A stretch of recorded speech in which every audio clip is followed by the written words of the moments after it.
In this video, we're going to look at how you can customize the routes for your components and pages, and also how you can apply a common layout to all of your pages. So if we go back to our project, we've already learned that you can make a component a routable component, make it a page, by applying the page razor directive to the top of the component. And this assigns that component a route. So our counter component has the /counter route. And if we go and look at the app, the running application, sure enough, /counter is where that page is being rendered from. Okay? Now we can customize those routes in different ways to control how and where our pages get rendered. For example, you don't just have to have a single route for your components. You can have multiple. Let's add another route to our counter. So we'll just add another page directive, and this one we'll put /counter2. Now when we're changing the routes for our components, often .NET Watch struggles with that a little bit, so I'm actually going to do a little gesture with .NET Watch to tell it, hey, go ahead and restart the app so that you pick up my new route. And the way you can do that is just by hitting Control-R. So I'm just telling it to go ahead and rebuild and restart the app. All right, there it goes. And so now if we go to our browser, we see that, let's refresh on /counter. Is it still there? Yes, it's still working. And now if we browse to /counter2, we also get a counter at /counter2. So that's working as well. So we've added another route for our counter component. Great. Okay. What else can we do? Well, you can also have route parameters, like parts of the route that you want to capture and then pass as a component parameter to your component. For example, let's take this /counter route, and let's say we want to have a parameter for this path segment, path segment after /counter, that lets us specify the initial count for the counter. Okay? So we're going to add this route parameter, and then we need to then bind that to a component parameter. So down here in my code block, I'm going to add a component parameter. We'll add the parameter attribute, and we'll define a property that has the same name as, initial count, as the route parameter that we just defined. So these will match based on name. Actually, I want this to be capitalized because it's a property, and it will match case insensitive. Now notice I've defined this property as a string. That's because values that you get out of the route, well, routes are just URLs, so they're just strings. So we're going to be getting string content from the route parameters. Okay? Let's just render the value of that initial count someplace, so we know what's happening. So initial count equals, and then we'll render the value of initial count. That @ symbol is how we transition from HTML to C#. Okay, good. So let's see what happens. Let's go back to let's give .NET Watch a little nudge so it knows to pick up the new routes. This is going to restart the app, hit Control-R, and let's go back to the running application. Okay, so do I still get counter 2? Yes, counter 2 is still there. Can I now browse to /counter / like 1, 2, 3? And I can. So we've just picked up that 1, 2, 3 path segment, and it's now being bound to our component parameter, and we were able to render it on the page. Great. Now what about just going to /counter? Can I still do that? Oh, okay, now I get a 404. This is a route that the web app is telling me it doesn't actually have an endpoint. Why is that? What happened to our /counter route? Well, when we added that route parameter became a required part of the component's route. We have to have an additional path segment for it to match. We can make this path segment optional by adding a question mark at the end. That says, you know what, this route parameter doesn't have to be there. If it's not there, you can still match. Okay, so let's go ahead and hit Control-R again to restart our application, and then let's go back and see if we can get back to counter 1, 2, 3. We can. What if we just go to /counter? Okay, good. That's working again, and of course we don't have an initial count because we don't have that path segment in our route. Okay, good. Now, if I try to go to something other than a number, like /ABC, okay, well that will match as well. That's also a path segment, and it's just a string, and so we're getting that as well. Now, if we want to specify the initial count for our counter, that should be a number. So we don't want to match just random strings. How can we deal with that? Well, we can add route constraints to our route parameters. The way you add a route constraint is just by adding a colon, and then the name of the route constraint that you want to add. In this case, I'm going to use the int route constraint, which says that, you know what, this route parameter should always be a number, should always be an integer specifically, but it is optional. It doesn't actually have to be there. And by doing that, I can now change my route parameter. Instead of it being a string, I'm going to change it to be an int as well, so that those will bind correctly. Now, I haven't actually done anything with this initial count yet other than render it to the screen. So let's also add a little bit of code up here to override the onInitialize method. You may remember this from one of the earlier videos.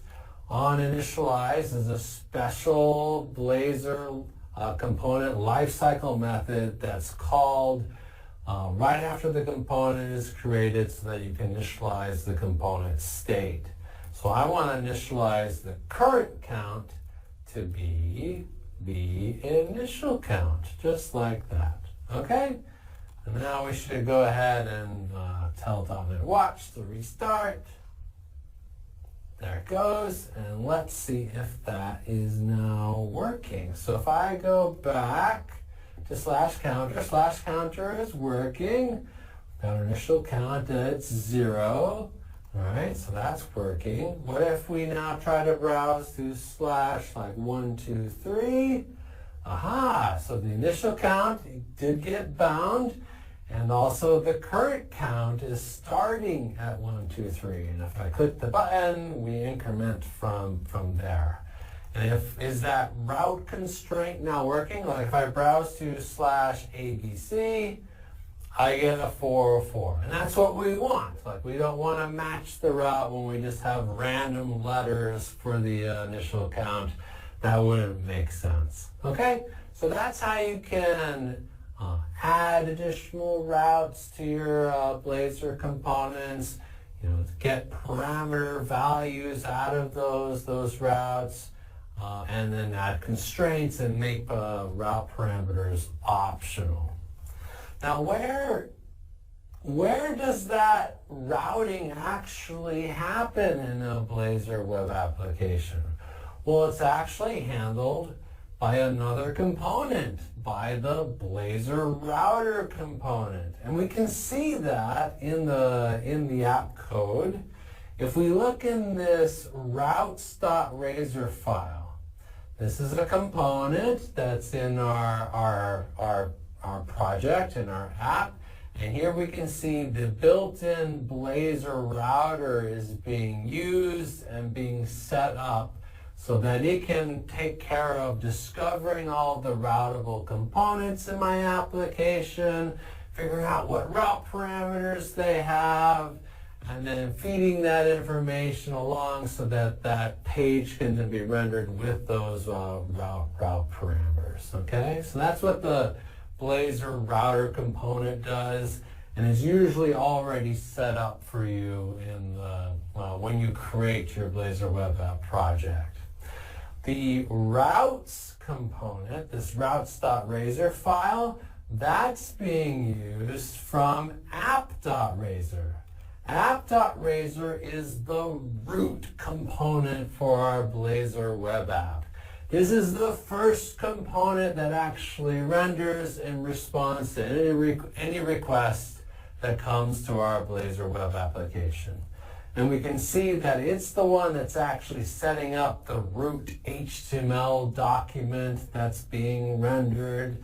It's calling that routes component to set up the Blazor router. It's also adding the Blazor framework script, which enables all sorts of cool client-side functionality for your Blazor web app. Okay, so there's your root component. That's where things are kind of starting. It's the parent of all the other components. Now, going back to the web app, you may have noticed that there's quite a bit going on with each of these pages other than just the page content. Like we have this left nav menu that we can use to click on different pages. And there's this top row. Like, where is all of that coming from? It's obviously not in our pages. Well, that is all layout. Blazor supports layouts. Layouts are a way to define common content that wraps all of your pages. And the way you build layouts in Blazor is, of course, with components. You build a layout component. Let's go find the layout for our Blazor web app. Let's go back to the code. So the layout components are in this layout folder. We've got main layout, and there's that nav menu. Let's look at main layout.razor. And the thing that's special about a layout component is that it inherits, you see this up here, it inherits from layout component base. So this is just like, class inheritance, like the class that is being built from main layout.razor, the C# class, will actually inherit from that base class, layout component base. What does that do? Well, it adds this body property that you can then use. You can just render the body property using the @ syntax to say, you know what, the page content should go here.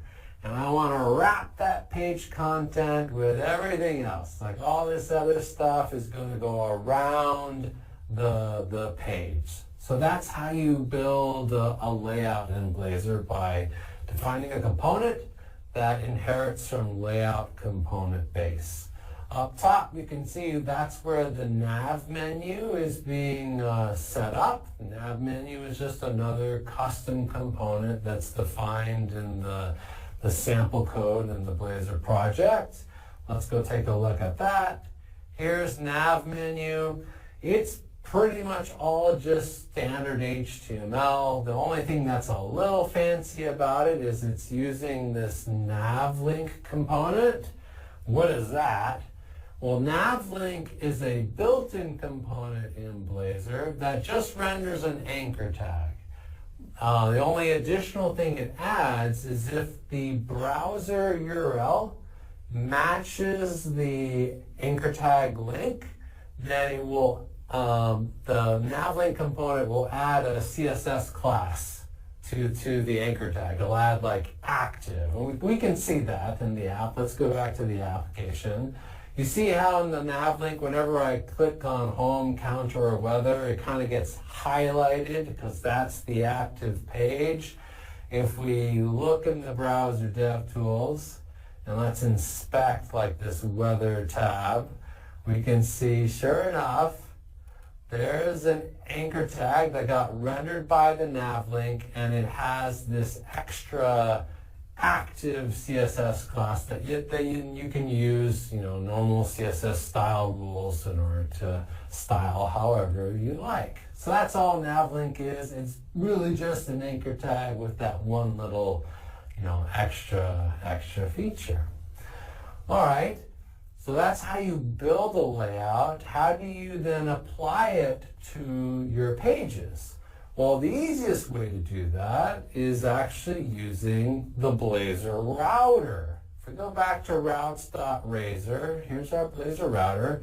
Over here, you can see that the Blazor router is setting up, maybe it's easier if I do it this way, it's setting up a default layout for every page that it renders. It will just automatically apply the main layout component that we saw earlier. So that's setting up a default layout for your app. That's one way you can do it.